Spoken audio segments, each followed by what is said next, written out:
Welcome to Modern Anarchy, the podcast exploring sex, relationships, and liberation. I'm your host, Dr. Nicole. I tried to keep her quiet, but she's screaming inside of me. I tried to keep her hiding, oh, shut up. I tried to keep her quiet, but she's a wild, wild woman. On today's episode, we have Darshana. Join us for a conversation all about erotic exploration. Together we talk about the connection between your eroticism and your vitality, becoming a professional pussy stroker, and learning to receive. Hello, dear listener, and welcome back to Modern Anarchy. I am so delighted to have all of you pleasure activists from around the world tuning in for another episode each Wednesday. My name is Dr. Nicole. I am a sex and relationship psychotherapist providing psychedelic-assisted psychotherapy, author of the Psychedelic Jealousy Guide, and founder of the Pleasure Practice, supporting individuals in crafting expansive sex lives and intimate relationships.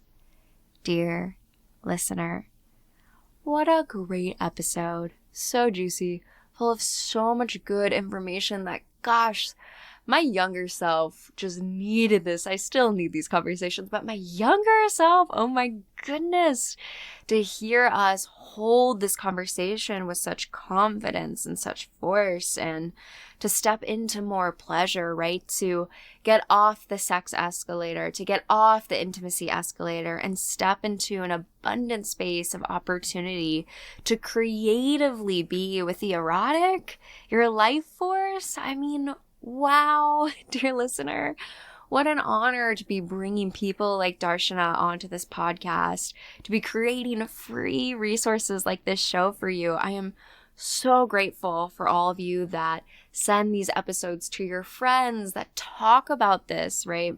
When I'm working with my therapy clients on sexuality, I'm always talking about the liberation of language. So many of us don't have the language to discuss our pleasure or sexuality. And so every time that you're tuning in, you're hearing all of this, you're building more neuronal pathways to more language to describe your pleasure and your experience. And the biggest thing I can hope for you is that you're continuing these conversations in your community, with your lovers, with your partners, because that is the practice, right?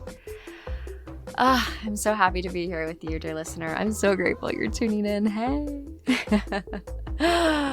All right, dear listener, if you are ready to liberate your pleasure, you can explore my offerings and free resources at modernanarchypodcast.com, linked in the show notes below. And I want to say the biggest thank you to all of my Patreon supporters. You are supporting the long-term sustainability of the podcast, keeping this content free and accessible to all people. So thank you. And with that, dear listener, please know that I'm sending you all my love. And let's tune in to today's episode.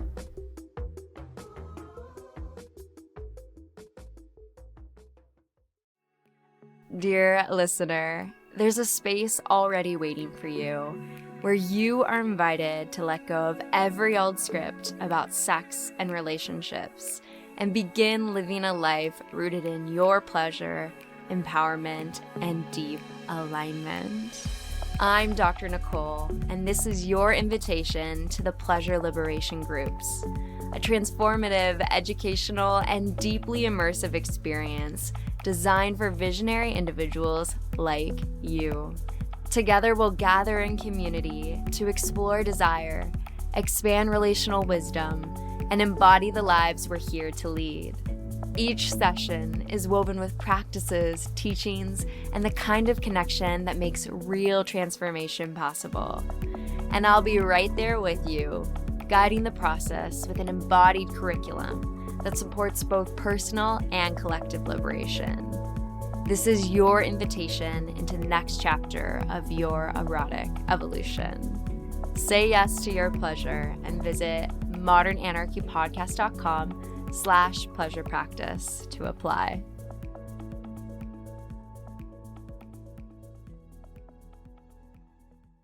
And the first question that I like to ask everyone on the show is, how would you introduce yourself to the listeners?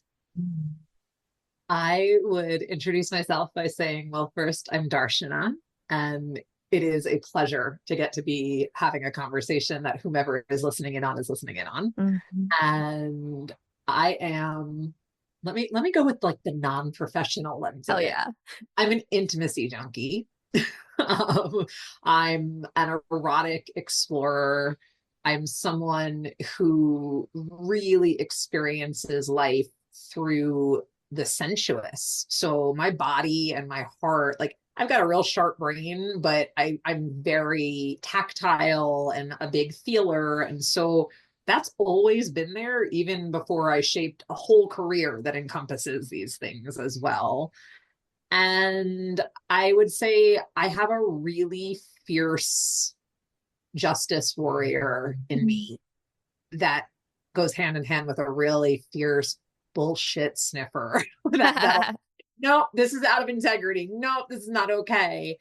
And I have a voice that I'm not afraid to use. And sometimes that has gotten me into quote unquote trouble. And oftentimes it's been a very powerful force for opening up dialogues and introducing perspectives and engaging topics that need to be talked about that many people aren't.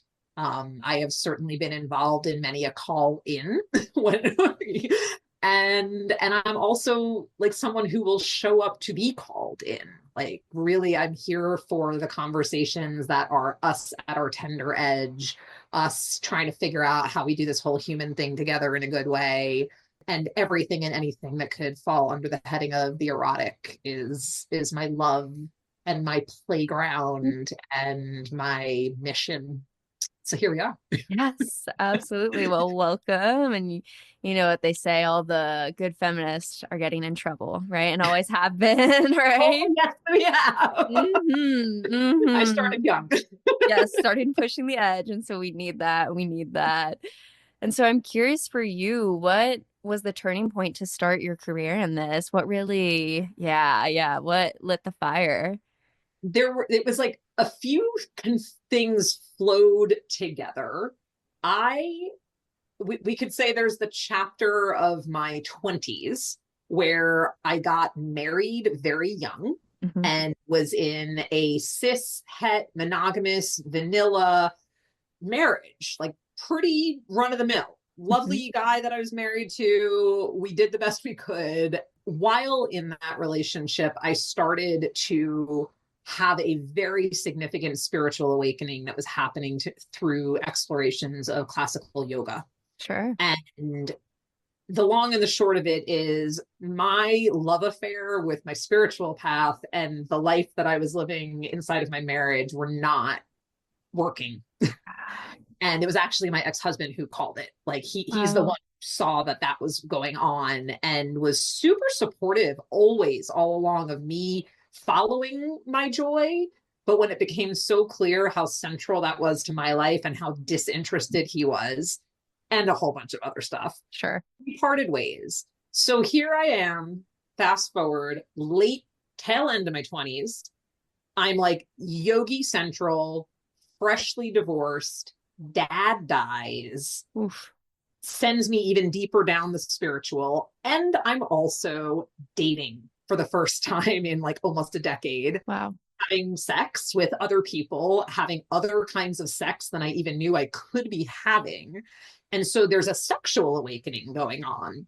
And after a while of, okay, sexuality is siloed over here, spirituality is siloed over there. Still going along with my corporate career, which a lot of people don't know that I ever had one of those. If you meet me in this chapter of life, sure.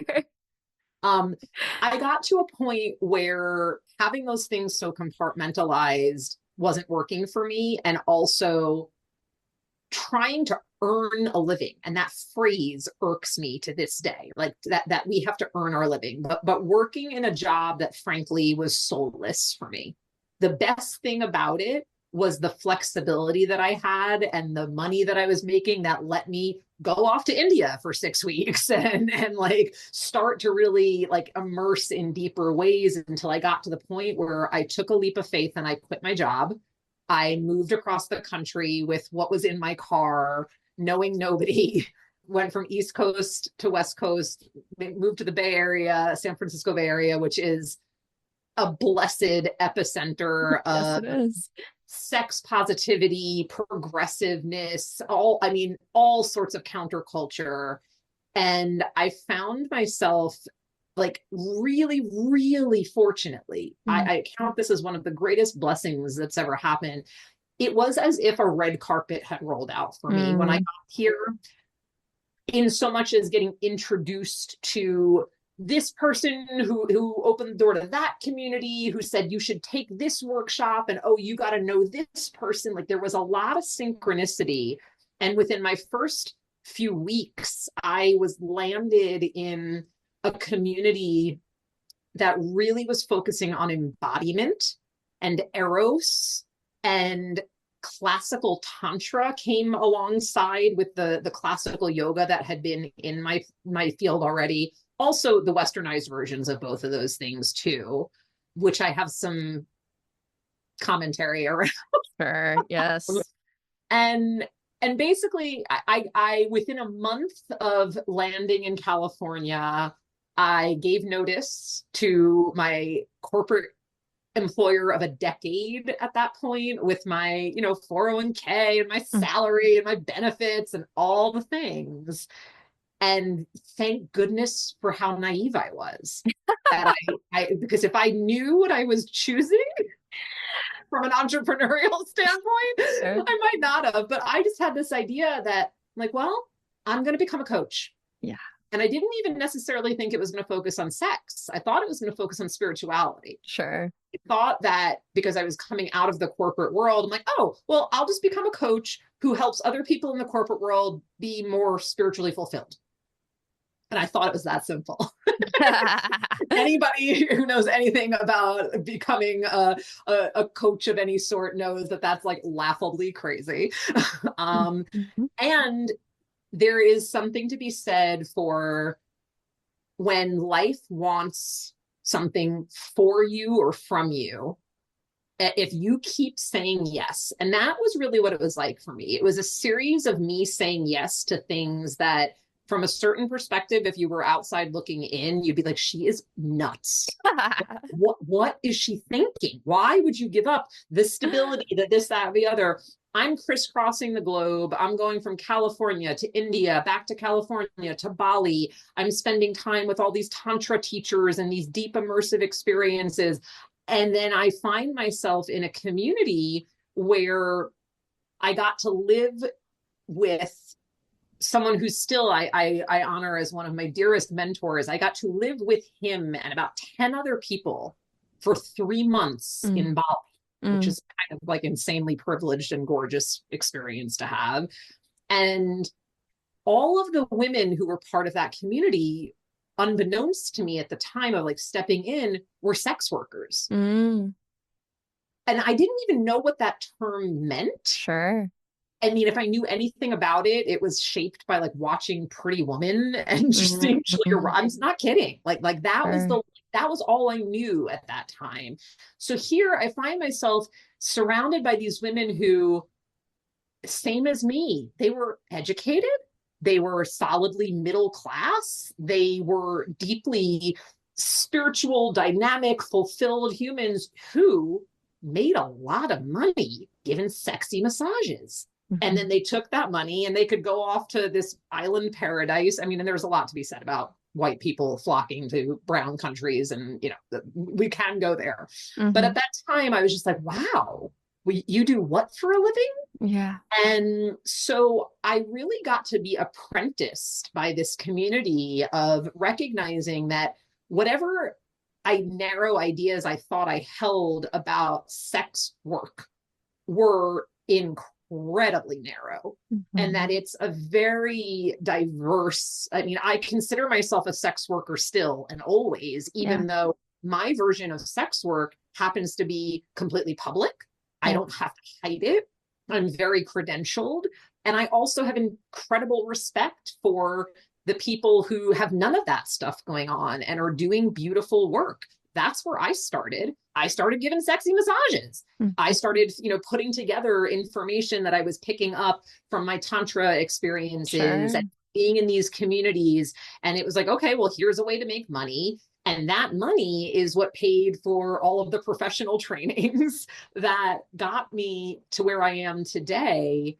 And I mean, I think this is answering the question you started. Yeah, you are. We could talk, we could do a big fast forward to where I am now. And it's an objective truth to say that. So my professional scope of practice sits very squarely at the intersection of trauma and really experiential, embodied, hands-on, hands-in, erotic, sexual, intimate healing work. And sexological body worker is one of my certifications. It's a pretty fringe modality that many, many people have no idea exists, which breaks my heart. And I'm doing my part to change that. And one of the things that I've done to change that is Gwyneth Paltrow and her brand came knocking a few years ago and featured me and several other people on a Netflix series called Sex, Love, and Goop. Yep. And it was a watershed moment in so many ways, because millions and millions of people around the world got to see that there are ways to engage with our intimate relationships, with our sexuality, with our trauma, with our healing journeys, with so many of the things that we struggle with in silence, with so many of the things that even well-intentioned therapists are really ill-equipped to handle. And so, I'm probably one of the best known sexological body workers out there. And I still am hanging out on the fringes, in a mainstream context, because this is not something that most people have any concept of. And I'm really passionate then about doing whatever possible to change that. So, I got off the phone yesterday with a prospective client who is in their mid-30s and has never had partnered sex, and has, was diagnosed with vaginismus and told all these things about what's physically going on in her body. And thankfully she has a therapist who is like, I think there might be more to this. You should see a sexological body worker. She was in tears during our consultation call. I'm sure. Just to be given the hope back that she's not alone, she's not broken, that there are ways to be supported, so that's what that's what I get to do. The entrepreneur piece is its own thing, but the healer, practitioner, educator, facilitator piece, that's what I get to do. And it's a blessing, truly a blessing. Hell yeah. We're going to get into all of it. But first, I just want to say congratulations, to that younger part of you that took that leap of faith and made it all the way onto the Netflix. I mean, hell yes. Yeah. Oh, yeah, exactly. I mean, I could not have painted that picture if I had tried back then. Yeah, right. Here we are. Absolutely. Yes. And it's such needed work. I think there was, as you were speaking, so much coming up from my own journey that I get afraid to talk about, but I am going to do it anyways, and I continue to do it anyways. I think the field of psychology is so cognitive.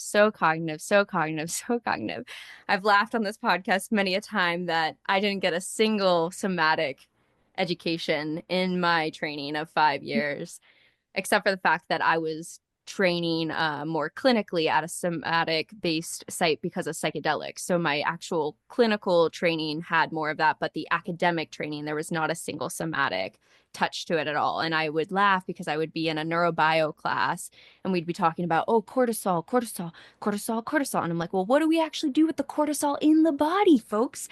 No, we're not just talking about the neurochemistry. What do we do with that? You know, so I find it really ridiculous that I went through 5 years of like the highest level of educational training on clinical psychology and not a single class on the body. Now we can, that's a huge part of what you just said, right? Is the fact that many therapists don't even know. I'm so glad that therapist knew to recommend you to their client, but so many therapists don't know any of this. And then we add on the lack of any level of sexual education at all, right? And so in my journey, I, you know, coming from my own experiences with sexual trauma, I had heard of the benefits of something like a yoni massage before, right? And I was in my freshman or first year class where we had to do this project where we receive care rather than give care. And so I asked my professor, I was like, could I do something that's illegal? And she was like, what are you saying, Nicole? Like murder illegal or like sex work illegal? Because she kind of knew my like background of interest. And I was like, well, sex work illegal. And she's like, that's fine. And I said, great. And so I scheduled a yoni massage off of the internet. Yes. And wow, what an experience it was for me. Oh my gosh. When I went to go reread my journal entry that I wrote for her, it brought up so much because in my journal entry, I was basically like, this was a really transformative experience. I was so in my body. And I think what brings up a lot for me now is I had written, like, it's the first time that someone ever asked me, like, is there anywhere you don't want to be touched? That was the first time someone ever asked me that, right? And that was profound. And so I felt so safe with her to have written this project and done this experience. And then when I was training at a clinical site and we were talking about sexual trauma with this one case, I brought it up to my supervisor there where I said, oh, I had this experience. It was very transformative. I got reprimanded so hard that I was asked to leave the site because they said it is inappropriate to ever talk about sexual activity like that with your supervisor. It was one of the yes, I kid you not. And I've never shared that on the podcast yet because I hadn't gotten out of school. By the time this comes out, I'm out of school. Good. And it's fine. You're like fuming. I fucking learned a lot that one mentor said it was okay to write as a project, totally not okay at this other site to talk about that, and literally got kicked out and had to like continue on with my career. And I'm fine. I got my doctorate. I'm fine. But I learned a lot about the systems, right? All in that moment. It's, you know, we exist in a culture of disembodiment. Yes. That is a phrase that I have used often. Like our dominant culture is neck up, mentally focused, and with good reason. For the systems of oppression that we exist inside of want us to be malleable, pliable, obedient. And so if we're not actually tuned in to our body's yes and no, and using your example, most of us aren't asked, do you want this? Do you not? Is there anything that's a boundary? Is there anything that's a strong preference or desire? Which for me, those questions are so, I should record them. They get spoken so often in my sessions. And my clients all know my favorite question to ask: how could we make this even better for you? How can we take the baseline of wherever you're at right now and enhance your experience? And those should be questions that we're getting asked, and that should be something we're celebrating left, right, and center. Yep. But in this dominant culture that does not want us to pay attention to our bodies, that is terrified of sex, that would kick somebody out of an academic program. I mean, I can't act surprised. I am fuming. Yeah. And this is also part of why, and I have so much respect for your path and choosing academia, and I'm not kidding when I say all of my best friends are therapists and assorted other, PhD in this and doctorate in that, when I thought about entering into higher education for this work, everything in my body said no. Yep. everything in my body is like, you are gonna bump up against so much constriction. Like, that is not your path. There are Yeah. other people who are doing it. Thank you, Nicole. and and for me, also something I've heard from, I don't know, you can weigh in on this, right? Yeah. Many of my therapist friends, like what you just said about you went through all of these years of this incredible education and not an ounce of it was actually about the body. Most of my friends who are therapists have said their primary education is the least valuable element of the toolkit that they bring into their practice. It's going on to have done other trainings, many of them more somatic, many of them more experiential in nature, whether that is Hakomi or somatic experiencing, which is Right. one of my modalities, like other things that have gotten layered in that really have equipped them to be more valuable as a practitioner and to meet their clients where their clients need to be met. So yeah, I wish I could act surprised, but I'm not. I'm just pissed. Right. Yeah, which is a fair reaction. Absolutely. Because that's exactly what it is. It's the systems right there. Right. And so, in certain, luckily for my mentor who allowed me to do the project, that was okay. But in another setting, it was not. Right. And so, it's very context dependent. And yeah, there is not enough training on any of this stuff. And so, let alone the non-monogamy pieces, right? The amount of times I got told that never works, right? And so it's all around. And so I think with my current consciousness, if you were asked me, would you want to get a doctorate in clinical psychology? I'd say absolutely not. There's no way that I'm going into that belly of the beast. No. So I hear you on that alignment of like, if you were to think about it now, absolutely not. Because Yeah. it's just, I spent like a full course on assessment and learning about the Rorschach of all things. You know what I mean? Yeah, we still do let me clarify. I don't do that, but there are still clinicians who do and getting trained in that. Right. And so Exactly. yes. Yes. Yes. And so I think that this is such a needed area. And I think that's why a lot of therapists are tuning into the podcast. I get a lot of comments from therapists who listen because I think this is just an area that's never even touched on. And so yeah, yeah. And in terms of you like following that alignment, I find that to be what, we talk about sexuality, but it's so passion, it's eros, passion is that life force. And when those things are connected, I think that's when you're in your erotic, you're wanting to have sex because everything is in alignment. So you're wanting to do that. Yeah.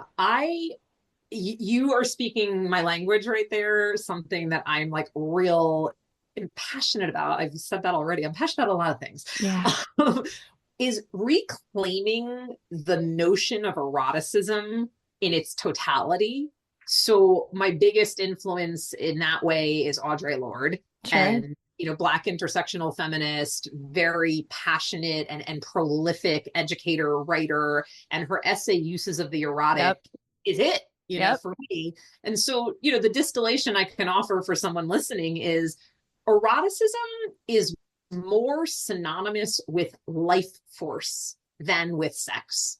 But our culture has taken it, and you could trace this back all the way to the Greek and Roman myths, like where Eros, Cupid, da da da da. But the Right. way we've shaped that in our modern patriarchal capitalistic culture is to go heavy, heavy, heavy on the sex, leave everything else aside. And then because we also have the layers of sex being shamed, stigmatized, suppressed, secret, all these things, it's like, wait a second. So here eroticism is all about sex, but sex is this horribly confusing, maybe dangerous, I can't talk about it. Like, what the fucking fuck? Yeah. When we widen our view and understand that eros and eroticism has to do more with vitality. And so, in that way, sure, it can include and infuse our experiences of sex, of desire, arousal, attraction, all of that. But it's also what it is to be a sensual being.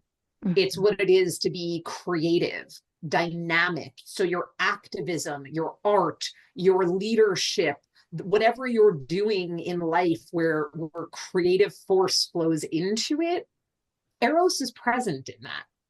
And my experience in educating from that standpoint is that paradigm shift is really liberating, because the heavy emphasis on sex and all the pressure that goes along with that for so many people, because then we've got this real prescriptive, narrow idea about the right ways to have sex, who gets to have sex, how to have that sex, who's deserving of it, da, da, da, da, da, da. You're damned if you do it this way, you're damned if you do it that way. Like, there's so much noise and so much pressure that most people are placing on sex and on the relationship where the sex is happening. So we get to take that pressure off by widening the view to understand what Eros is really about, reclaim that, and then let it infuse every facet of our life. And so I often, when people ask about my work or seek me out, and they're like, so you're a sex coach? And I'm like, well, yeah, but it's like, it is about sex, but it's about so much more.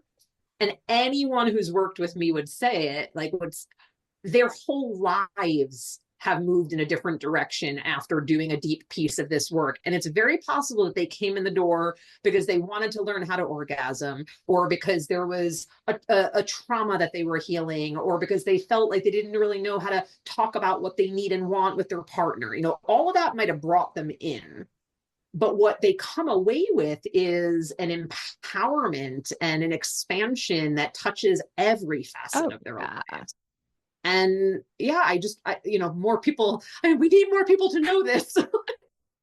Absolutely. And that's why we do the work that we do. And you laugh in the way that you laugh, that full embodied laugh right? Hell yeah. Exactly. Yeah. Which is, let's be clear, is because I also know how to cry that and grieve with that degree of openness. And that's another lesson that a lot of people learn in this kind of space, is you don't actually just get to cherry pick one or the other by opening to more of anything. So if you want more pleasure, if you want to feel that aliveness, that joyfulness, you will have to get down with the agony, the grief, and learn how to be with that totality of our human experience. And I wouldn't trade it for anything. That's exactly what I was going to say. Isn't it beautiful though? I love it. I'll take all of it. I'll take all of it rather than numbing. And yeah, exactly. I always say that, yeah, as hard as you can cry is as hard as you can come, right? Like that same level of like, those are deeply connected, you know? And I think even just the vulnerability of that, a lot of people feel very vulnerable crying, you know, and at the end of the day, it is, you know, like emoting and being in your body and releasing fluids even, right? Like it is connected. It's a very common experience when I'm so to be clear about the scope of what my work is. I mean, the tongue-in-cheek way of saying what I do is I'm a professional pussy stroker. It's true.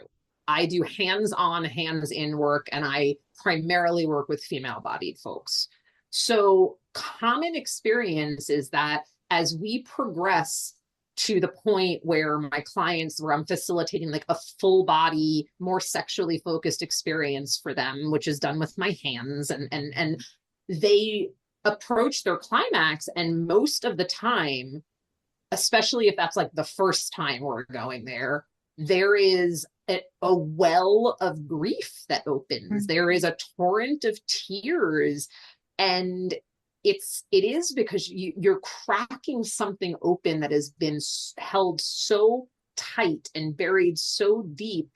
It's very seldom about a particular story. It can be, but it's usually more undifferentiated, and it's about that place that has been holding so tightly finally feeling free, finally feeling that there is an opening where all that the bracing and the suppressing and the worrying about how I'm going to look to the other person in the room or whatever's going on, the tremendous vulnerability and courage that it takes to go there. You know, so I'm not criticizing anybody if this is not the experience you're having in your private life. Few of us are. But when you are being held in a container that really, really supports this, it's transformational what can happen when in that moment the agony and the ecstasy are flowing together. The orgasm is the tears, is the release, is the liberation. And and it rewires people truly. Oh yeah, Yeah. absolutely. Absolutely. There's so much there. And I'm remembering from my experience, I felt such a desire to give back to the person who was providing to me, which was really interesting. I'm sure you've had that to unpack of wow, I received so much pleasure. I feel this obligation to give back. Like I Yeah. paid this person, but like Yeah. I felt this like obligation to give them back. And I think it was something for me to unpack the ownership of my pleasure to just receive. And that's something that even years from that experience onward, I've still gone to unpack of what it means to just receive. And I've had tops who really love to give and don't want to receive back. And they're like, no, I just want to please you. And I'm like, what? That's like so much attention. You know what I mean? And so like there's so much to expand for Yeah. the person who's never had an orgasm. I had many orgasms, but it was such a different experience to be held by someone who is not your intimate partner because there's so much interpersonal dynamics already going on there, right? That's some of the difference when you go into a therapeutic container with a healer or a coach or a therapist. It's someone who's outside of your normal circle of people. And so the space from that relationship creates a level of objectivity that I think also plays into the physical here, where you can just receive. Yes. Whoa. Yeah. Whoa. It's really incredible. So we're talking about containers where it's one directional touch. And that is something that I wish every single one of us got to experience during our formative years. And if it didn't happen for you then, please know that it's never ever too late. It is so profound because what you're describing is super common. Yeah. There is a lot of edge to bump up against around, is this okay? Is Yeah. this okay for me to be the one receiving? And because I only work with clients over a series of sessions, so it's not, you're never, no one gets to come in and have like a one-off yoni massage. Like Sure. not knocking if that was your experience. Some people practice that way. I am taking people through many foundation building steps before we get there, including an exploration of Dr. Betty Martin's The Wheel Sure. of, Yeah. I trained with Betty many, many years ago, and that is a pillar of my work. And so we get into the nuances of what we go beyond just giving and receiving, and we talk about the more nuanced exchange that's happening and how we establish that in a consensual way. And we do a lot of exercises before we're in a more fully sexual Sure. focus to help be with that part that's like, is this, can I just receive? Right. Can I just lay here? Can I tell you what I want and expect to get it without worrying that you're going to think I'm being bossy or whatever? So we Yeah. do a lot of that work before we get to that point. Yeah. But then back to this whole idea of like one directional touch being so powerful, because few to none of us have had the opportunity for such a dynamic that is all about us discerning what would give me pleasure. Mm-hmm. So if I'm in the role saying, yes, I'm here to serve you happily, and there is a monetary exchange. I am being compensated. Right. And also I'm in my pleasure. Yeah. I could not do this work Right. if I did not like what I was doing. Right. And I'm really transparent with my clients about that in a energetically neutral way. Sure, So I hear you. I'm not bringing my turn on. It's not about my arousal. It's not about my preferences. It is about my boundaries, both, my professional boundaries, my personal boundaries. Those absolutely count, but it's on me to uphold those so that if it's you, Nicole, on my table, or if it's you, listener, that way you don't have to worry about me. Right. Now, just because you don't have to doesn't mean those thoughts might not come up, right? Uh-huh. And we get to work with those. We get to notice that the pattern of people pleasing that very many of us who are acculturated as girls and women carry with us. Yes. The pattern of feeling safer when we are taking care of another as opposed to being given the care. Like we get to look at how that is showing up in real time in this very intimate and expansive experience that's going on here. And it's a real potent way then to work at dismantling that imprinting Mhm.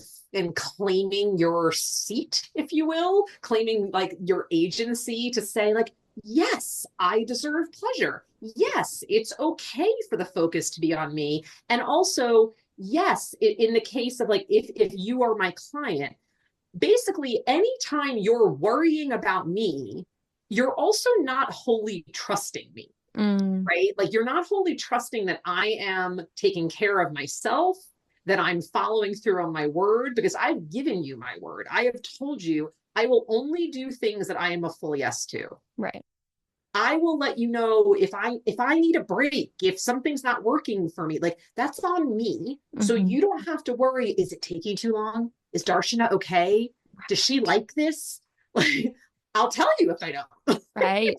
So, Right. so something that I often like to impress upon people is our ability to stay in our designated role as a receiver in that instance is fundamentally like what we're in a practice of here is trust. Yeah.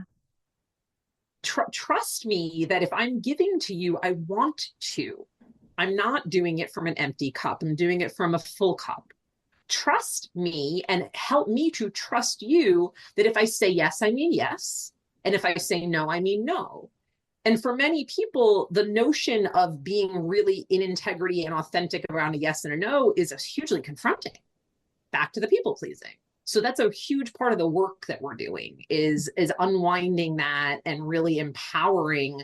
This is my yes, this is my no, this is my boundary, this is my desire, and making it okay. It's okay. It's beautiful. It's Mm. actually a gift to the relationship when we have that degree of clarity and Yeah. integrity flowing between us. Yeah, absolutely. Because that's where you feel safe. You know that Yeah. person will communicate, right? And so we heal in relationships. And so you're holding that healing relationship. And then depending on the individual and the history of past relationships, you'll come with a slew of potential experiences that have either taught you, yes, you can trust that when people say their word, they mean their word or they don't, right? And so, depending on your history with that, wherever you're at, dear listener, that will, change that level of receptivity. But then you find a healing relationship, right, with a coach, with a therapist, a partner, anybody in the world who can hold that container. And you slowly start to build that level of trust back that when people say they're going to do something, they will. And this reminds me a lot of, also for the listener, I do have an episode with Dr. Betty Martin. If you want to learn more about the Wheel of Consent, that is in my past catalog as well. So just wanted to plug that too, to go back there. I And would plug it as well. I've never even heard it. Betty is incredible. amazing. Wheel Yeah. of Consent is amazing. So please go Yes. listen. Yes, absolutely. Yeah, that's the very fun one to play with.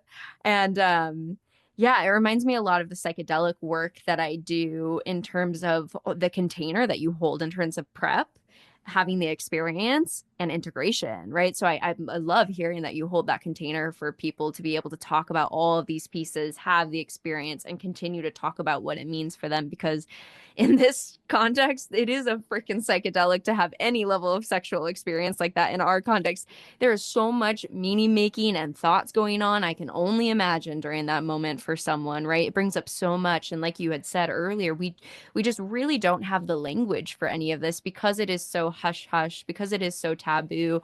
I really think about it as almost like a language that is foreign to many of us that we truly don't have the words for. I remember back in my journey earlier on, someone asking me, how do you like to be touched? And I went silent.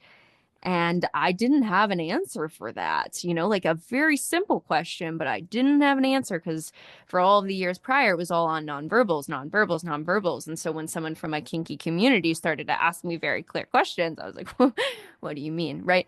And so I think about it almost like in the field of psychology, we have the emotion wheel and we try to help people explain, like, this is that feeling. Here's a word for that.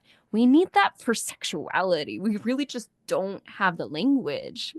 I created a menu. There we go. Yeah, so say. Well, really, it's that's the piece that I couple with teaching Yeah, the Wheel of Consent is I literally have a menu of right. touch. And so you're 100% right, because here's the example that I like to use. For instance, if we're together and you're like, hey, will you rub my shoulders? And my take on rub is that you want a massage, but your take on the word rub is a little more caress-like. Are we wrong? No, nobody's wrong here. But we're using a word that we think the other person should understand. And oftentimes we lack the really refined vocabulary to speak clearly about the thing that we want. So before I get anywhere near someone's body, I use forearms and hands to demonstrate this menu of touch, to speak it out loud, to repeat it multiple times and have the person repeat it back to me so that we come away with a shared vocabulary that lets us feel comfortable and confident that if I ask for something, you're going to know what I'm talking about. And if you hear something come out of my mouth as the one who's giving, that you're going to feel confident to give me that thing. And this is, I'm speaking about the way that I go about this in a client session, but everything that I'm talking about is easily extrapolated and taken out into the personal life and to the personal realm. And so what happens when you do this kind of work is you become something of an ambassador, if you will, carrying this culture of how we create relationship, how we explore intimacy, how we do sex, kink, whatever it is. Like, you get to be an ambassador for a culture of clarity.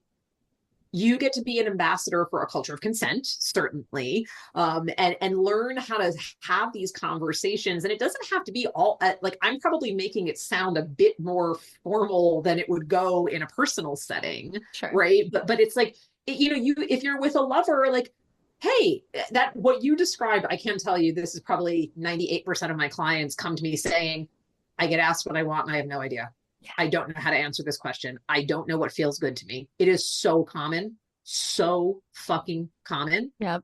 So we spend a lot of time in embodied learning about that. And then what that looks like when you come out into the wild, as it were, into your personal life, whether that's with your longtime partner or the person you're meeting on a dating app or whatever.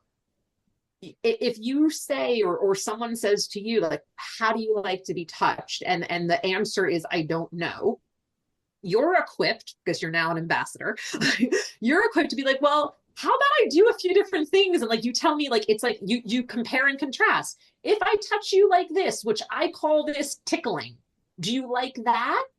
If I use my nails, scratching, do you like that? Mm-hmm. If I squeeze you, if I massage you, if I pat you, so this is the kind of thing, like, I want you to go back to childhood.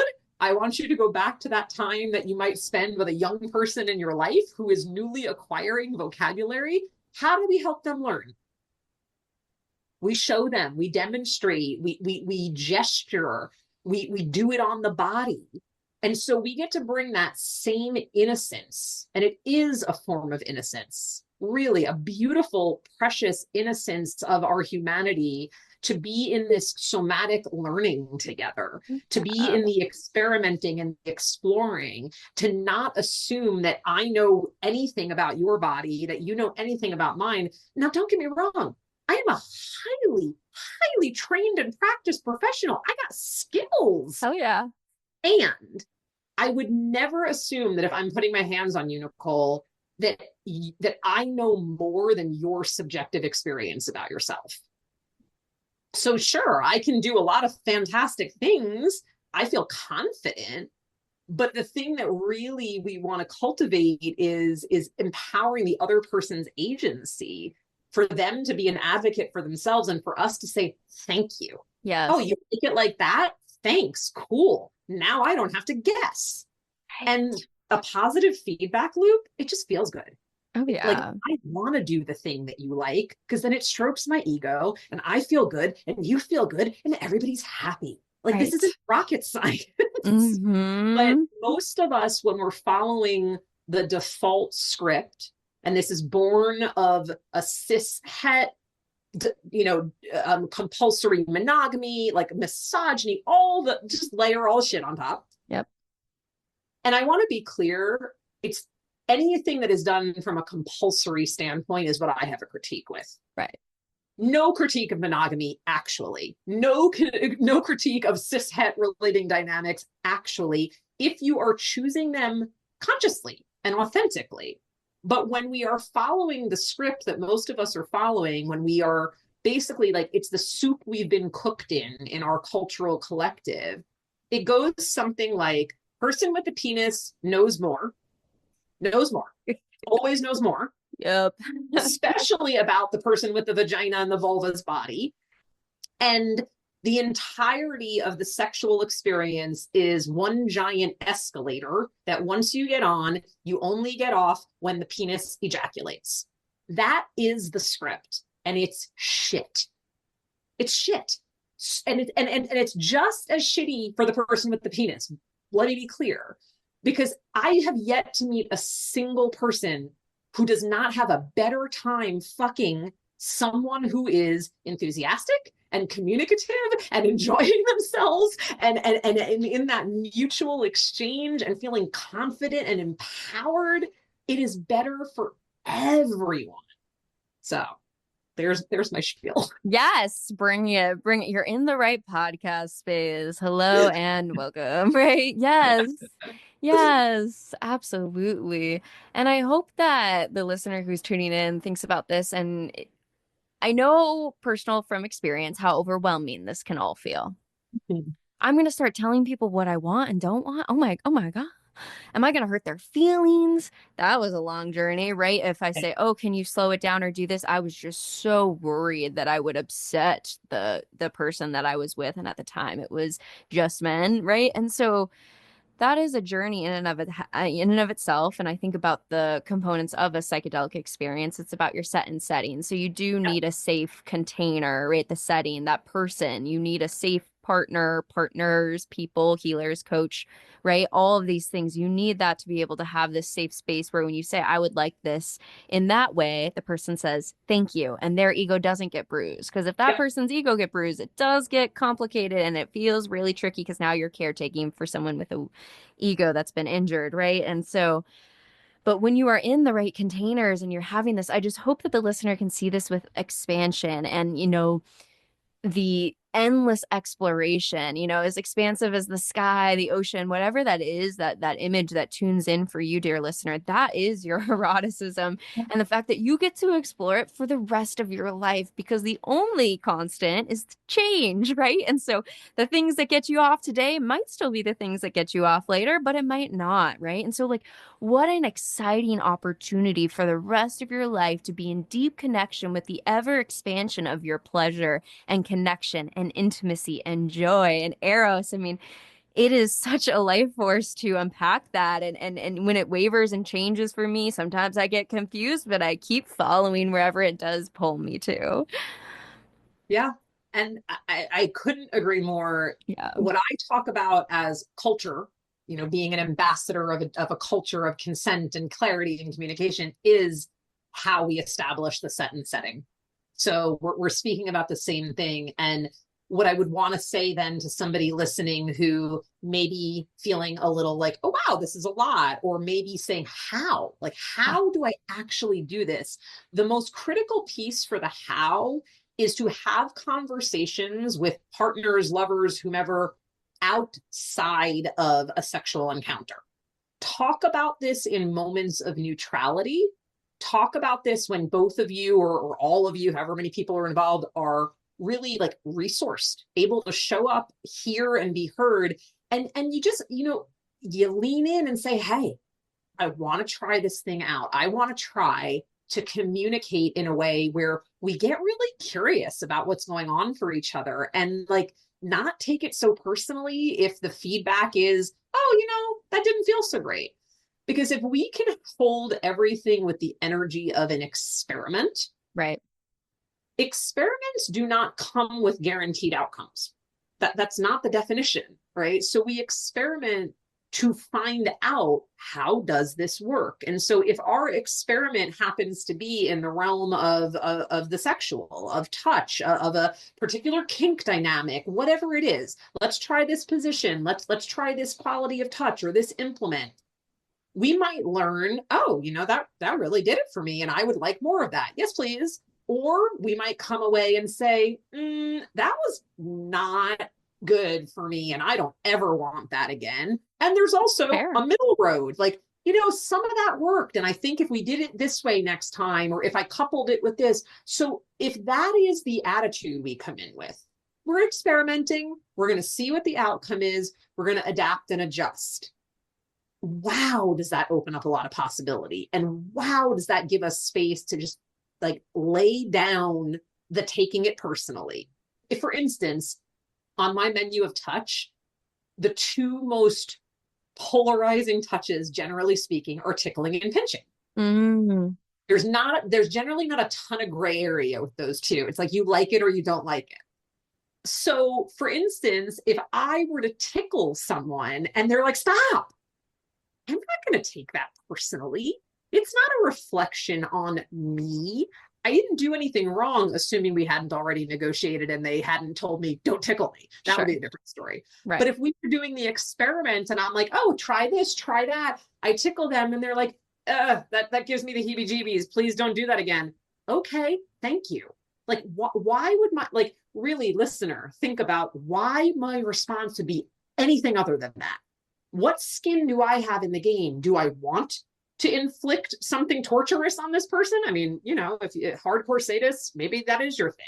And then maybe you have negotiated for consensual consent to do things that the person actually doesn't like. I mean, that's how some people play. Yes. But we're talking about a very consent-based situation here where we're being real thorough, real curious, knowing it's all an experiment. There's no way to get it wrong. Learning that something is a no does not mean something went wrong. It actually means it went right.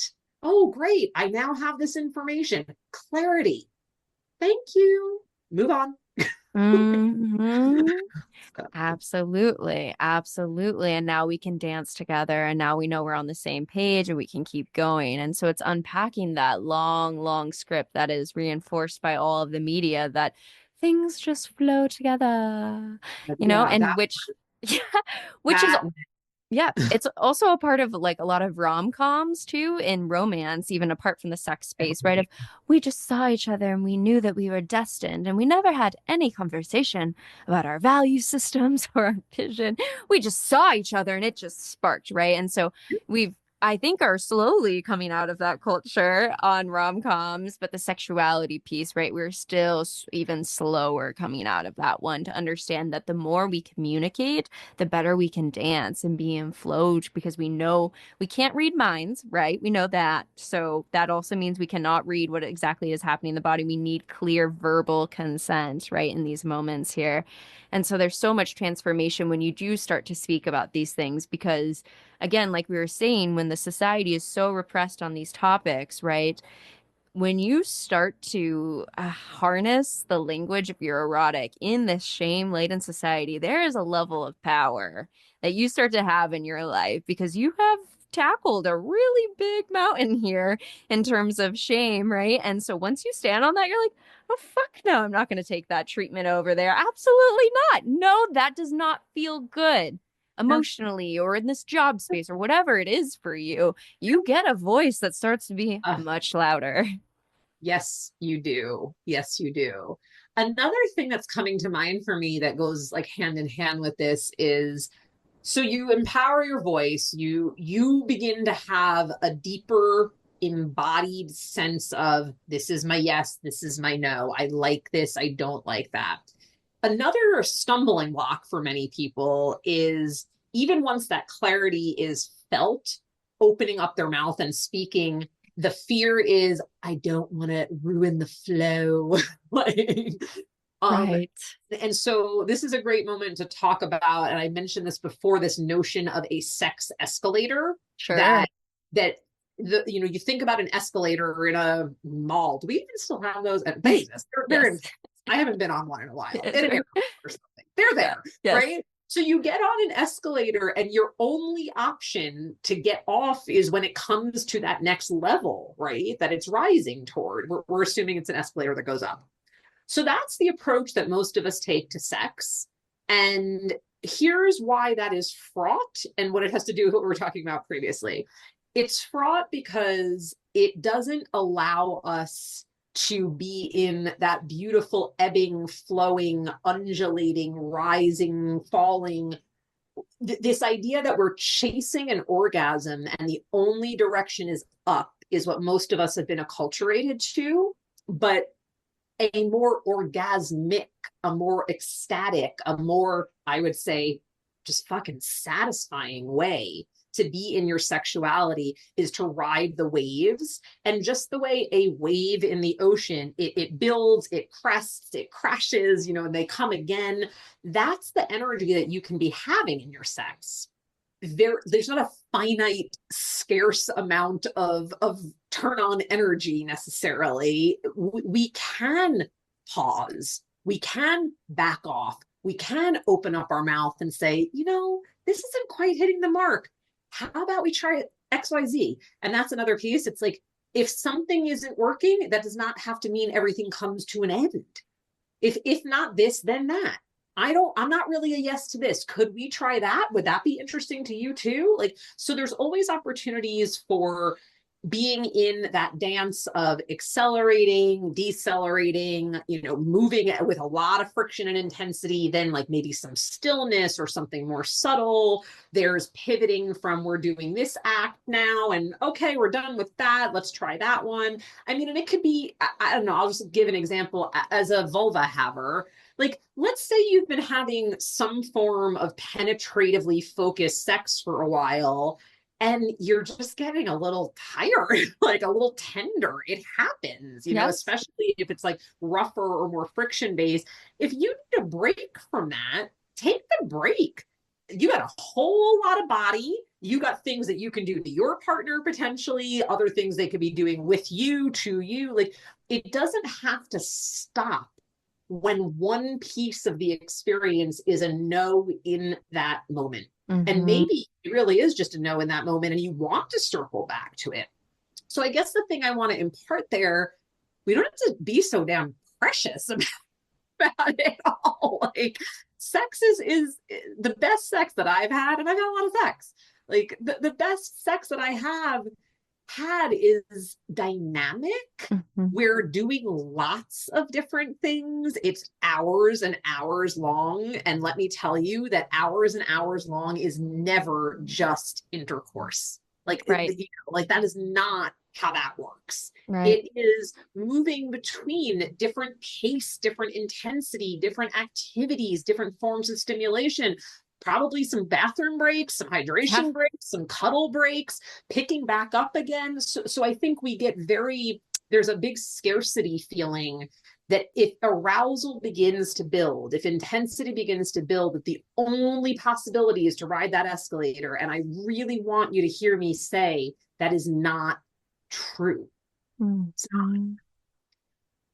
I'm not even being inconsiderate. People with penises who might struggle with their erections, I get that there's some subjectivity to that experience. When we're talking about maintaining a hoped for state of arousal, that's a slightly different subject matter. All things being equal, you can have this dynamism of varying the pace, varying the focus, varying the intensity, and create a gorgeous experience. It's just so gratifying, truly. Yes, absolutely. The saying that was coming to mind for me was, it's not about the destination, it's about the journey. Mm-hmm. Right? If you keep thinking, I want to get to the climax, you're not enjoying all of the journey that is there. And gosh, I hope, one of my biggest hopes too is that people really release this, when you're having sex for multiple hours, the importance of lube. When you have sex for any amount of time, actually, let me just take that back. I was lube is my best friend. I just want to release so much of the bind of especially as a vulva owner, that if I am not wet, this pressure that I must be so wet. I put lube on every single time. I don't care how wet. Yeah, go for it. We got to say a few things here. Yeah, go for it. Okay. Lube for life. Yes. Oh, yeah. So there is a very harmful myth that a wet pussy is an aroused pussy and a dry pussy is not. Right. Not true. Some bodies are more naturally inclined to lubricate than others. You can be, and I'm going to use I'm going to go for a slightly provocative example here that might disturb some people. So little content warning, a little trigger warning. Right. There are people who have been assaulted, Right. who have absolutely not consented, and their body gets wet, or their body was wet because that's their default state. Like, I am someone who walks around fairly lubricated all the time. That is what my body does. I can't control that. It is. Now, also true is that there are some female bodies that dryness is a kind of chronic problem, and it's not indicative of a lack of arousal. They actually are turned on and wanting. So correlating wetness or dryness as like to the absence or presence of someone's turn on is really just not cool. It's limited, it's inaccurate. Lube is everybody's friend. Marathon sex or not, yes. Lube is not only for postmenopausal women. Lube is not a crutch. Lube is not a problem. It's not something to be afraid of. I would never masturbate without it. Right, exactly. I would never put a vibrator on my clit with I generally use coconut oil. Sometimes I use Uberlube or Sliquid. I'll throw out some brand names. Those are like the ones that I would recommend. I really like that Sliquid has an organic line, in case you're interested in recommendations. So you use that when you need it. Please use it if you're doing any anal play. Good Lord, please. Yeah, geez, what would you do with that? Oh, ow. Because in case you're unaware, anuses are not self-lubricating. Right. So lube is here to help. Enjoy it. Have fun with it. Maybe put a nice sex blanket down so you don't get your sheets and your mattress all like goopy or sticky or whatever. But it's not like this idea that a younger person doesn't need it or that it means something. Like, just, we need to let that go. It makes everything better. And I'll give you my other pro tip. So what I also in my practice, like, I use organic fractionated coconut oil. Fractionated just means that it's processed to stay in liquid form, and I have an oil warmer. Nice. Get yourself one of those. Nice. Seriously, warm coconut oil? What? Nice. Do you know how good that feels? And on any part of the body, you get to do your sexy massage. You get to have your gentle soak. Like this is about sensuality. Right? So our fixation on orgasm as the destination, our fixation on the cock has to be hard, the pussy has to be wet, all this stuff is so arbitrary, and it's robbing people of their pleasure. It's putting pressure on something that is designed to be playful and creative and pleasurable, you know? So the I'm looking for my right word here. The takeaway that I would invite is to really get curious about, what are these scripts? What are these beliefs that I am clinging to, probably pretty unconsciously? Then you don't have to like make yourself a horrible person if you know, if you're like, oh shit, I'm doing this.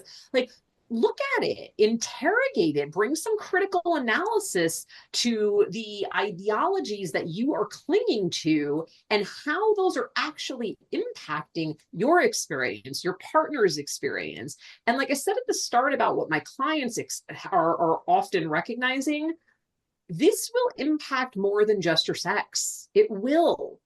When we let go of that fierce, tightly held goal orientation, to bring in the phrase you brought in, it's about it's about the journey, not the destination, right? Like, we're giving ourselves so much more space and space. Like, yum, that feels nice. So, I mean, containment can too. Like, I'm a rope buddy, so you feel it, you know, like, and in this case, I'm talking about an energetic spaciousness as well, a permission, a freedom to be in that creative, experimental, beautiful, joyful, messy, sad, ecstatic, like all of it, the whole swirl. Right. And that's where we feel affirmed. So many people, when we are having sex for a very from a goal-oriented place, the fixation on orgasm is because it is an altered state, even if just for a few moments. Sure. Right. Yeah. And this is not something that most people who are being unconscious about their sex are going to consciously come to on their own. But it's like, why am I so fixated on my orgasm? Oh, because for those few seconds, for that minute, for whatever, like you get to transcend your ordinary state of consciousness. Now, I'm telling you, believe me, please, like take my decade of experience doing the work that I do, like that instead of that being something that only lasts for a few seconds, when you stop having goal-oriented sex and begin to have eroticism as play and begin to not just be on an escalator, but to ride the waves, you will be in that altered state of consciousness times 100. It will last longer. You will go deeper. I promise you this. I watch it happen all the time. This is literally what I do for a living, Right. And it's a phenomenal thing. Yeah, absolutely. It's calling to mind one of my podcast guests I had who was also a sex worker, Kathy and Jesse, who had said, then every breath becomes an orgasm, right? And that level of embodiment is something I continue to take more steps towards every day because, yeah, when all of these scripts, all of these messages are going on in your head and you are having sex, it's taking too long. Am I wet enough? Am I this? Am I that? Am I this? Am I that? You're all up in your head and you're not in the body, which is where the sensation is happening, right? When there's so much shame and you're masturbating underneath your sheets because you're afraid that someone's gonna, see, which was, gosh, something that I used to do even out of Christianity. I'd live alone. Like I'd live completely alone in my own studio and I'd still be under the sheets. And it's like, what is that? Right. So it's really like it's preventing you from learning your body and experiencing what is possible. And so, and all of that is connected, like you're saying, to the rest of the areas of your life, because if you have a delicious meal and you just scarf it down because you're trying to finish it, you're not going to taste it, right? It's about actually slowing down to chew the food, to taste it on your tongue. This is where I'm thinking about the raisin mindfulness meditation, right? Where you like, for the listener who doesn't know, it's like this practice where you have a raisin, you like hold it in your finger, you feel it, then you put it on your tongue, you let it like sit there, you chew it, you sit around. It's all about trying to not just immediately swallow it and essentially taste the experience. And so when we're all going orgasm, orgasm, orgasm, orgasm, right? You're not tasting the full meal to feel any of your body. And when you do start to taste more of that, like you're saying, the orgasm is deeper, more pleasurable, more full bodied, right? There's so much more. And I loved how you said, like, I wouldn't masturbate on my own without lube. That has been one of the most transformative practices is how do you fuck yourself, right? How do you fuck yourself? You pull some lube, you figure it out, you take it slow. If you don't like something, you change it, right? And so I wish more people had that capacity, like that pleasure practice for themselves of masturbation, to realize what they like for themselves so that they can communicate it better for their partners, right? That's a whole piece of this as well. It's a huge one. And I'm going to put in a plug because I have an ebook about this. I have guided meditations about this. So come at me, y'all. Because many of us, what I want to say here, like, let's bring in a little like psychoeducation too. Like our neural pathways around orgasm and around masturbation. So you may have heard the saying that like our biggest sex organ is between our ears, not between our thighs. Right. This is true. It is. But what I want folks to understand is we lay down a neural pathway that gets very well worn. For instance, when whatever age and stage of life you start masturbating, for some people it's grinding on a pillow, a piece of furniture. Other people it's, oh, you're in the shower or the bath, it's the stream of water. Some people only orgasm laying on their belly because that's the way that they did it from childhood. Right. Others of us have to be in XYZ position. So what happens there is we've created this incredibly well-worn path. I want you to, you know, think about a perfectly maintained trail through the woods.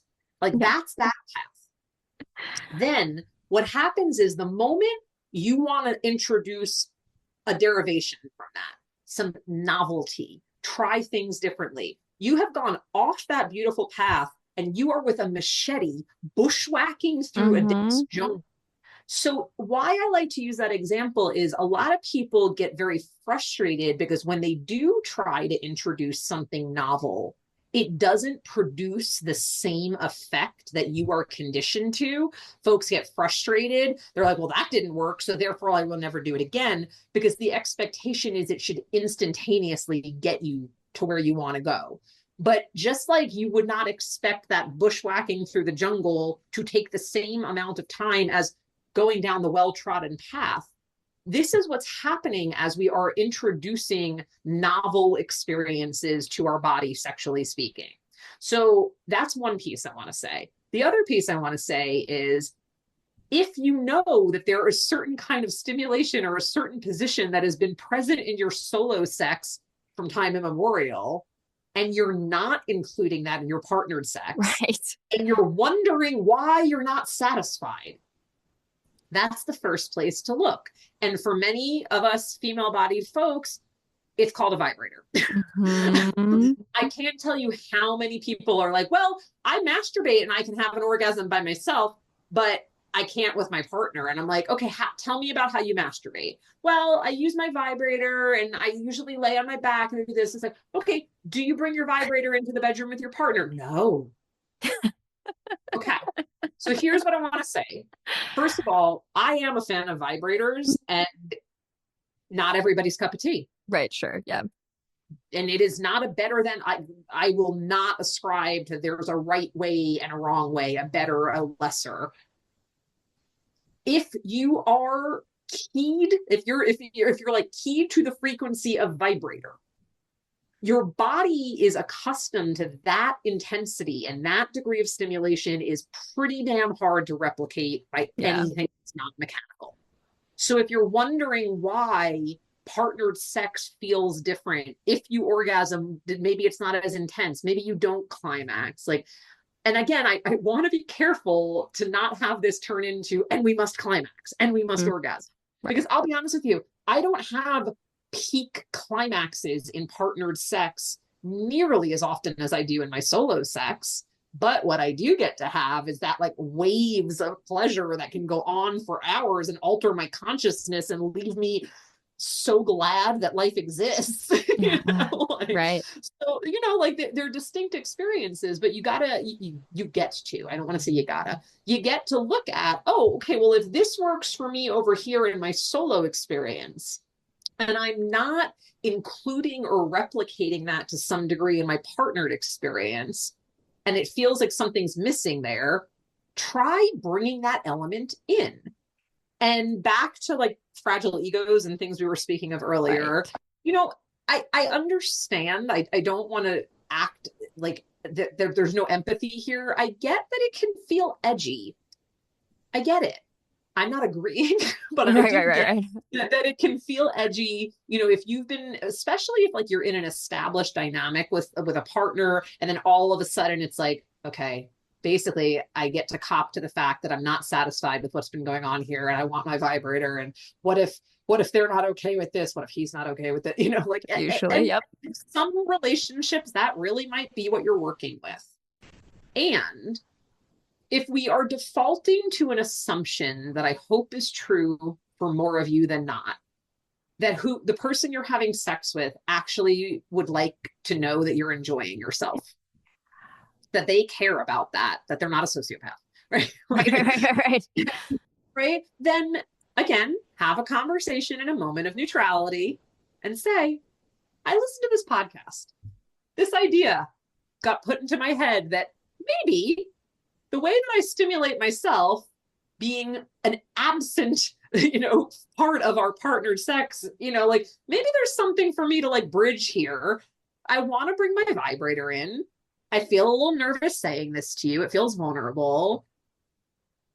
You know, you don't have to do this perfectly. Like you can be in the awkward with your person it's an incredible intimacy builder, actually, when we can like have that degree of vulnerability of like, oh, this is a hard thing for me to say and I'm doing it anyway. Right. And then, like I said, my hope is that the vast majority of you listening, if you find yourself having that kind of conversation, that the person that you're having it with, or the people that you're having it with, that again, like that they care enough to say like, oh my God, thanks for telling me. Wow, I get the awkward. Okay, like yeah, let's try this. Let's see what happens. You know, like again, experimenting. It's all an experiment. So Right. It's play, that. it's play, There's it's that. play. Yeah, yeah. And I love knowing the history too of vibrators in the medical field and how that used to be a used to be a medical procedure that you could go into your doctor and have, granted they were working on quote unquote hysteria, and there's a lot to that that we could unpack in Yeah. another episode. But back in the Yeah. day, you could go to your doctor and be like, "Doctor, please help me. I'm so overcome with emotions." And they would pull Yeah. out a vibrator and give you that experience. Deal with hysterical women in the Victorian age. Also, if you happen to find yourself in New York City, go to the Sex Museum. It's awesome because Sure. it'll walk you through that. sex toys. Literally, I mentioned the term since time immemorial before. Literally, it will take you through the history of the sex toys and how they've been used. We have been using things to enhance sex forever. Forever. It's not new. It's just like there's no shame in this game. Yeah.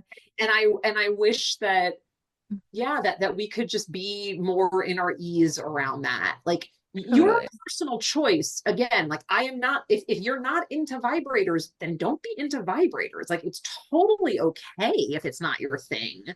But if you're somebody who is really curious, or maybe it's something, like I said, that is part of your solo sex and you're not bringing it into your partnered sex, that's a missed opportunity that I hope you'll consider taking advantage of. Right. Absolutely. Really be a game changer for you. And last thing I'll say there, not all vibrators are created equal. Really, they're not. Nope. Sweetest moment. I had a client in from out of state doing like a multi-day immersion with me the other week. And we got to the point where I was like, okay, so did you bring your toys with you? She's like, yeah, I brought my vibrator. And I'm like, cool, I can't wait to see it. Like, we can incorporate it. Yes. And I'm like, tell me how you use your vibrator. She's like, well, I just kind of like rub it on the outside. I'm like, okay, I can't wait to see. She pulls out a G-spot vibrator. Like a total, like, and there's nothing wrong with the fact that she was using it externally, but she literally had no idea that this toy was designed with a particular purpose in mind. The dual purpose thing is awesome, like do it. But there is such a vast range of what exists in the realm of sex toys, vibrators, and there are so many amazing sex shops that are very feminist and education focused, and where the people who work there would be thrilled to talk you through things. Like one of my favorite things to do is take clients on field trips to the store. It's so fun. Like I get to be their personal tour guide and because there's a lot out there. So if you try one thing and it's not a great fit, try something else. Like there's just a lot of possibility. Absolutely. And the joy of that, right? Finding the things that work for you, because each one of those orgasms feels different. Each one of those toys feels different. And so the joy, again, the expansion of all the different capacities here. I hope that that's one of the main things that the listeners are taking away from this conversation. Like there is a lot of things to unpack here, and there will be for a lifetime around sexuality, especially in our world and our society with all these systems. And also what joy, what beauty, what a pathway of exploration for the rest of your life to be in connection with this. There's just so much that you'll get to your deathbed and still have more that you could have explored, right? Like that is so joyful for me. It's endless. I mean, it's like, I think you and I have that common ground, that shared experience of like, I defined myself as an erotic explorer at the start. I love that. How I introduced myself. Yeah. Because it's true. It's so, I'm going to a party next weekend. I mean, this will be, whenever this is out, I'm going to a party where there's a group of friends that rent out this private dungeon every so often. And it's got all these different setups, but it's a crew of people who like get really goofy and creative with their kink. It's Yes. tons of fun. And so we've got like a text thread going right now with like who wants to do what. And I sort of this group has shown up with like the most bizarre, hilarious, like it's endlessly creative. And your eroticism can include your sex. Back to where we began. Like we're obviously we've talked a ton about sex in this conversation, but it isn't limited to that alone. And you can have non-sexual kink, and you can have Right. sensuality that isn't sexual. Your creativity can channel into your art, into your activism. Like there's so many ways that this energy that infuses you, that animates you, that gets you lit up, can be channeled in this life. So, yeah, have the orgasms, have the pleasure. Like, I'm all for it. And also, see how tapping into this well of vitality within you really just makes you a more fulfilled, whole person in every facet of your life because it's totally available. Yes, absolutely. Absolutely. I really hope you have the best time at that party because I know that energy and it is a good time. It's a good time to play and be in that pleasure. And it's so clear that I could talk to you for hours about all of this content. And so I'm so grateful that we were able to have this conversation with the listeners. And so yeah, I'm really grateful. Yeah, this was delightful. I Yeah. feel grateful. Thank you, Nicole. Yeah, of course, of course. Well, before we go, there's a couple of things I'm going to do with you. So the last thing that I'm going to do is I'm going to take a deep breath. And then I'm going to see if there's anything else that you want to share with the listeners. Otherwise, I have a closing question I will ask you, and then I'll also hold space for you to plug all of your content. The thing I want to say is to anyone who feels alone Mm. or other or lost or broken or overwhelmed inside of all of this, you're not. You're not. There are people like Nicole, like myself, ample communities, ample resources where you can have these candid conversations, where you can ask questions. So please don't stay stuck in your story that you're broken or you're by yourself with all this or whatever might be going on for you. Like I hope if you take nothing else away, it's a sense that it is absolutely possible to connect around these topics and to dismantle, the outdated stories that aren't really serving and write new ones that are rooted in your pleasure and your power. Mm. Yeah, absolutely. So beautifully said. So beautifully said. I know past versions of myself would have started to cry at just that message right there. And so I trust in the ripples of your voice to have shared that with all of the listeners today. Yeah. All right. The closing question that I have for you, the question I ask every guest on the show is, what is one thing that you wish other people knew was more normal? That's a good Hmm. question. One thing that I wish more people knew was normal is the book Come As You Are by Yeah. Emily. Hell yeah. I wish more, particularly more female body folks knew that it's really quite common for your desire to be responsive, which is to say that not all of us are just, even me, like I do not walk around horny 24/7, even though I'm in this soup all the time. Right. Like generally speaking, like I have spontaneous arousal some of the time and mostly responsive, which is to say that there needs to be that set and setting. There needs to be something that stimulates me, that provokes me. And that could be everything from an evocative piece of music to my lover to dancing wildly to watching porn. Like I mean there's so many ways that I can respond or sources that I can respond to. So I just wish more people knew, especially women again and females, like it's okay if you're not walking around constantly wanting sex. And that for many of us, really our arousal arises in that response to something that hits a particular note. And there's nothing wrong with that. Mhm. It's just It's perfect. Yes. Learning about what you respond to. Right. And then cultivating more of that in your life. Now that is your opportunity. Yes, the curiosity. Because then we all have opportunity then to increase that. When I know what does it for me, I can call more of that in. So Absolutely, absolutely. May every listener feel more normalized in that, to be able to explore, to get curious, and to play. And you've done so much of that in today's conversation to really create the space for that. And so I am so grateful for your expertise. I'm so grateful that you quit your corporate job to follow the path. And I'm so grateful that I was able to have this conversation with you today. And I'm sure all of the listeners have fallen in love with you. So you have to plug all of your stuff so they can connect with you. Yeah. yes, this was a genuine delight. And yes, please come hang out with me. The best ways to find me, I have a free online community called Galgasm, and it is specifically for women and AFAB folks who want to explore sex positive, kink positive, queer positive, pleasure positive ways of doing life. Amazing. And it's got a ton of free content in it. So Galgasm. My YouTube channel is another source of a lot of free material and wisdom. And then if you want to learn more and are interested in the possibility of working with me, I literally have people fly in from all over the world to do that. You don't have to, I'm in Oakland, California, but you can be wherever you are. DarshanaAvila.com and come get on my email list or send a message, whatever you want to do. I love hearing from people who are like, I heard you on this podcast. I'm like, oh, cool.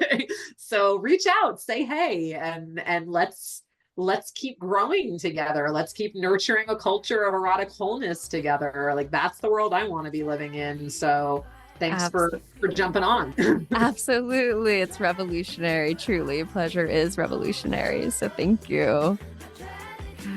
So good. If you enjoyed today's episode, then leave us a 5-star review wherever you listen to your podcast. And head on over to modernanarchypodcast.com to get resources and learn more about all the things we talked about on today's episode. I want to thank you for tuning in, and I will see you all next week.